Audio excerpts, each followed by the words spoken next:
বান্দারে, যদি দুশ্মন বেড়ে যায়, আত্মীয়র ভিতরও দুশ্মনের সৃষ্টি হয়ে যায়, রক্তের মানুষও যদি তোর সাথে জুলুম করে, বেঈমানি করে, মন ছোট করিস না। তোদের জীবনের প্রতিটা ক্ষণে কিভাবে মোকাবেলা করবি সেটা প্র্যাকটিক্যাল শিখে নেওয়ার জন্যই আমি প্রত্যেকটা নবীকে এক একটা মুসিবত দিয়ে তোদের জন্য শিক্ষার ব্যবস্থা করে দিয়েছি। সুবহান। তোদের উপর যখন আপনরা বেশি কষ্ট দিবে, জুলুম করবে, ইউসুফ নবীর জীবনীটা একটু খেয়াল করিস। ইউসুফ নবীর জীবনীটা একটু খেয়াল করিস।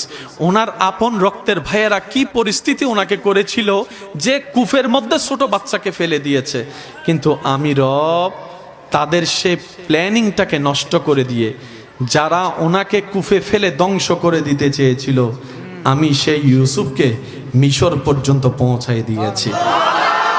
জগৎ ওনাকে অপরাধী ভেবে, অপরাধী মনে করে জেলখানায় বন্দী বানিয়েছে। ওনার ধৈর্য শুকরের কারণে আমি আল্লাহ ইউসুফ নবীকে রাজার সিংহাসনে বসিয়ে দিয়েছি।